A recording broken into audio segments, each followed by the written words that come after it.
तकरीबन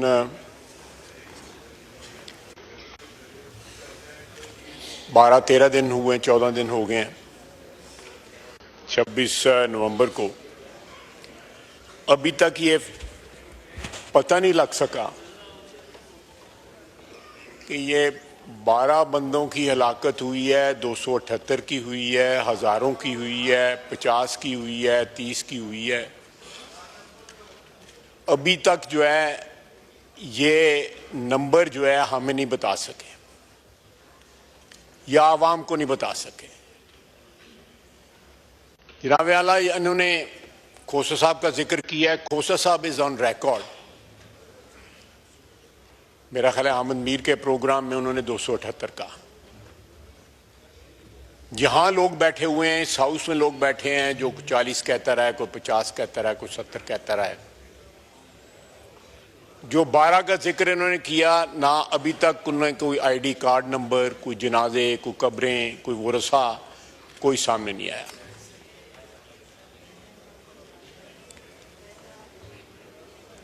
ये समझते हैं, मैं समझता हूं कि इज्तिमाई जो शऊर है कौम का, उसकी तौहीन है कि इस किस्म की हवाई बातें करना, बगैर किसी सबूत के करना और रेटरिक भी इस्तेमाल करना। और रेटरिक इस्तेमाल करने का भी कोई एक फ़न होता है, एक आर्ट होता है। इस तरह नहीं है कि आप बंदूकों के जो है कैलिबर बताते रहें, जैसे पीओएफ में जो बैठे हुए हैं लोग जो है यहाँ पे। आधा वक्त तो इन्होंने अपनी तकरीर का बंदूकों के कैलिबर बताने में लगा दिया। सियासी तकरीर है, सियासी तकरीर में से सियासी बातें करें। इनके अंदर इस वक्त इतने इख्तलाफात हैं कि हर बंदा एक अलहदा स्टेटमेंट देता है, एक अलहदा स्टैंड लेता है। जनाब आला, इनके जितने लीडर हैं उतने बयान हैं। इनकी तकरीर में जो मैंने मतलब जो अखज़ किया है कि जब ये बरास्ता मुनाल भागे हैं यहाँ से, तो बुशरा बीबी इनके साथ थी। बुशरा बीबी ऑन रिकॉर्ड हैं कि मुझे छोड़ के सारे लोग जो है भाग गए, दौड़ गए। चले मैं तरमीम कर लेता हूं। भगौड़े ये सारे लोग भाग गए। और दूसरा ये भी ऑन रिकॉर्ड है कि जब अली अमीन गंडापुर साहब की गाड़ी पे हमला हुआ, इनके वर्करों ने उनको डंडे मारे, उनके गाड़ी को तोड़ने की कोशिश की जब वो भाग रहे थे, तो उनके गार्ड्स ने जो है फायरिंग की अपने वर्करों के ऊपर। यह भी चीज ऑन रिकॉर्ड है। सर, ये कम से कम इस हाउस के सामने कोई यूनिफाइड किस्म का बयान जो है, जिसमें कोई तसलसल हो, जिसमें कोई कोहेरेंस हो, जिसमें कॉन्ट्रडिक्शंस ना हो, वो तो कम से कम पेश करें। अपना रिकॉर्ड जो है वो तो स्ट्रेट कर लें। एक बात पे मुझे बड़ा अफसोस हुआ कि इन्होंने अब एक नया कार्ड जो है प्ले करना शुरू किया है, और उस सुबाइयत का कार्ड है। एक शख्स हमारे यहां पे 11-12 साल हुक्मरान रहा, उसका नाम अयूब खान था। बांग्लादेश बनाती है, बल्कि उसने बाकायदा कैंपेन चलाई बांग्लादेश बनाने की कि मशरकी पाकिस्तान अलहदा हो जाए। आज उसके रिश्तेदार जो हैं यहां पे सुबाइयत का कार्ड खेल रहे हैं।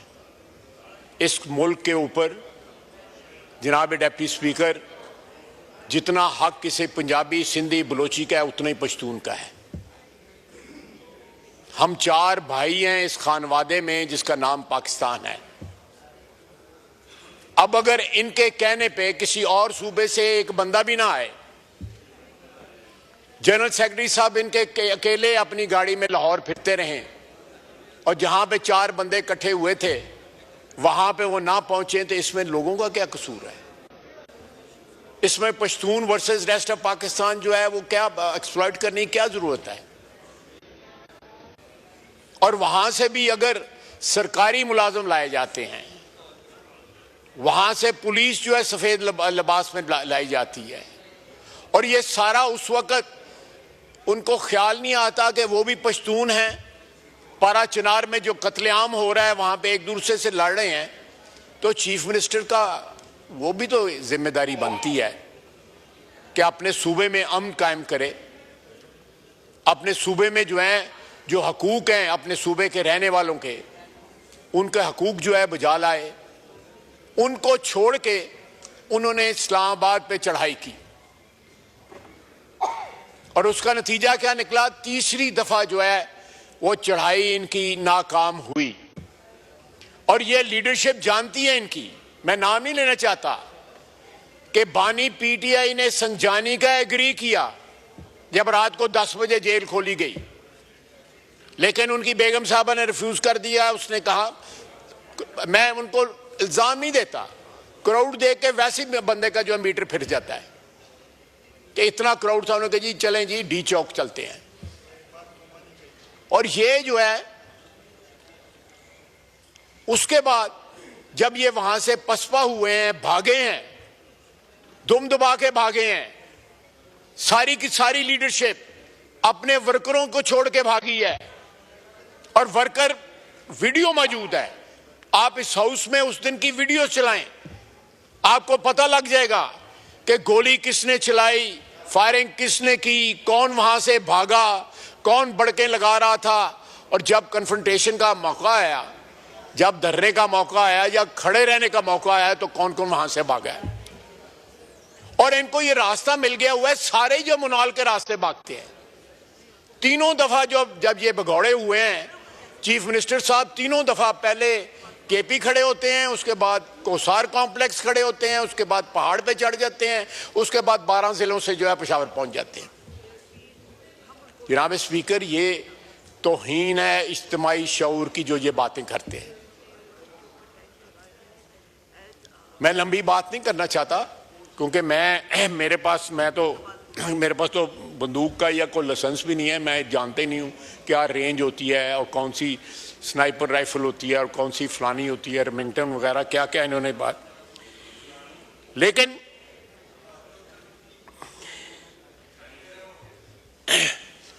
अब सिविल नाफरमानी की इन्होंने कॉल दी है।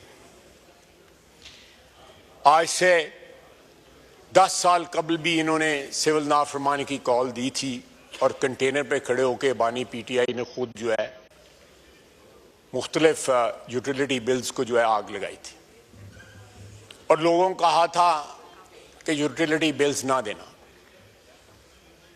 किसी ने उनकी कॉल के ऊपर जो है लबैक ना कहा। लोगों ने यूटिलिटी बिल्स भी दिए और उनकी कॉल जो है वो फेल हो गई। आज भी मेरा चैलेंज है इनको, अल्लाह के फजल से इनको कोई पाकिस्तानी जो है वो यूटिलिटी बिल देने से इनकार नहीं करेगा। कोई एक्सपैट पाकिस्तानी जो है, बैरून मुल्क रहने वाले पाकिस्तानी जो हैं, वो अपने घर अपने मुल्क में तरसीलात बेचना जो है वो बंद नहीं करेंगे। ये जरूर करें। मैं इसरार करता हूं कि ये नाफरमानी, सिविल नाफरमानी के ऊपर जरूर खड़े रहें, इस स्टैंड लें। इंशाअल्लाह ताला ये जिस तरह इनके 3 हमले जो हैं वो फेल हुए हैं, इसी तरह ये सिविल नाफरमानी की कॉल भी जो है फेल होगी। जनाब वाला, अफसोस की बात है कि जब इतनी हजीमत उठानी पड़ती है, जब इतनी शिकस्त उठानी पड़ती है, जब इस तरह भागना पड़ता है मैदान से, तो उसके बाद सुबाइयत का कार्ड खेलना जो है, मैं समझता हूँ ये पाकिस्तान के साथ जो है वाबस्तगी वफादारी की का तकाजा ये है कि इस हाउस में आप मेंबर हों, इस हाउस ने आपको इज्जत दी हो, जो इसका वफाक का हाउस है, उस हाउस में खड़े होके ऐसे बीज बोने की कोशिश की जाए और बाकायदा जो बच्चे ऊपर बैठे हैं उनको एड्रेस करके बात की जाए, क्योंकि वो बच्चे जो हैं हमारे सूबे केपी से आए हुए हैं। इससे ज्यादा घटिया और क्या हरकत हो सकती है? सर, ये डीएनए पे बड़ा डिपेंड करता है, बहुत डिपेंड करता है डीएनए के ऊपर कि इंसान का डीएनए किस किस्म का है। अगर आपके डीएनए में पावर यूजर्व करने की ट्रेडिशन हो, उसके जरासीम हो, आमरीयत के जरासीम हो और बेशुमार किस्म में, मैं लंबी बातों में नहीं जाना चाहता, तो फिर वो इस किस्म की बातें करते हैं कि ये इनकी शिकस्त खुर्दा जो ज़हनीयत है उसकी निशानदेही करते हैं। ये अल्फाज जो हैं जो उन्होंने इस्तेमाल किए वफाक के खिलाफ, पाकिस्तान की वहदत के खिलाफ, जो इन्होंने बीज बोने की कोशिश की है। जनाब वाला, मैं कंक्लूड करता हूं कि इनके 3 हमले नाकाम हुए। बड़ा बोल नहीं बोलता, अल्लाह के फजल से इनका सिविल नाफरमानी वाली कॉल भी नाकाम होगी। मैं ज्यादा डिटेल में नहीं जाना चाहता, लेकिन जो 26 नवंबर के दिन जिन जिन बातों पे ये एग्री कर चुके हुए थे, इनके वर्करों को पता लग जाए तो जिस तरह जूतियां खा के उस दिन भागे थे, उससे ज्यादा जूतियां खाई जाए। और ये ढाल बनाना ख्वातीन को, और फिर खातून जो है वो अपने खामद से भी ज्यादा एम्बिशियस हों, तो फिर अल्लाह ही हाफिज है इनकी पार्टी का। अल्लाह ताला पाकिस्तान को किसी इनके हाथों से नुकसान को बचाए। 4 साल की इनकी हुक्मरानी में जो नुकसान पहुंचा है, आज भी पाकिस्तान जो है उसका भुगतान कर रहा है, उसके नतायज को भुगत रहा है। उस डिसमेंटल्ड सिचुएशन को, एक जो है खंडरात जो छोड़ के गए थे, आज उस पर अल्लाह के फजल से फिर हमारी तमीर होनी शुरू हो गई है। इस मुल्क में जो है तरसीलात बढ़ी हैं, 4 से 6 बिलियन डॉलर मंथली सालाना तरसीलात बढ़ी हैं। स्टॉक मार्केट 1 लाख जो है चली गई है। हमारा जो है पॉलिसी रेट जो है वो 5.5% वो नीचे आ गया है। हमारे जो फॉरेन एक्सचेंज रिजर्व्स हैं वो रिप्लेनिश होने शुरू हो गए हैं। इन्फ्लेशन जो है हमारी सिंगल डिजिट के ऊपर, लो सिंगल डिजिट पे आ गई है। ये बावजूद इस बात के कि इन्होंने डिसरप्शन करने की पूरी कोशिश की है कि कहीं इकोनॉमिक रिकवरी ना हो जाए। एक दिवालिया सूबे की लीडरशिप लेके बार बार हमला कर रहे हैं, जिसके पास तनख्वाहें देने के साथ पैसे नहीं है, अस्पताल चलाने के पैसे नहीं है, स्कूल चलाने के पैसे नहीं है। पहले अपने सूबे की खिदमत करें, जो है कोई लिसानियत की या सुबाइयत की बात करें, पहले कुछ डिलीवर तो करें। आपने 4 साल में क्या डिलीवर किया? आप पिछले 10-12 साल से हुक्मरान है केपी के अंदर। केपी को बाकी सूबों के साथ कंपेयर कर लेना। क्या आपने वो सूबा जो है अच्छा खासा खाता पीता खुशहाल जो है सूबा जो है उसमें दहशत गर्दों को ला के बसा दिया? सारे सूबे में दहशत गर्दी है, वहां पे इतना खून खराबा हो रहा है। उस खून खराबे को छोड़ के आप खून खराबा करने जो है डी चौक में आ जाते हैं। जनाबे वाला, ये इस मुल्क के साथ वाबस्तगी या मोहब्बत या कमिटमेंट की निशानी नहीं है।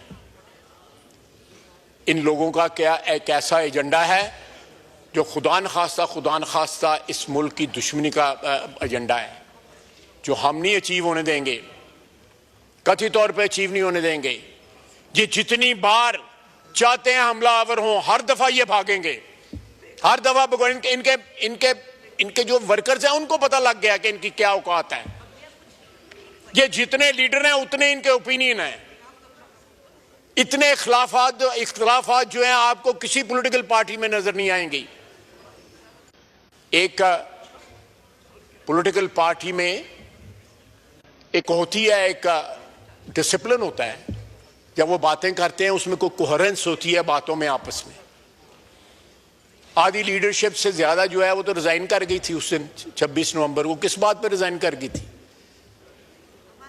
अपने इंटरनल इख्तलाफात की वजह से रिजाइन कर गई थी।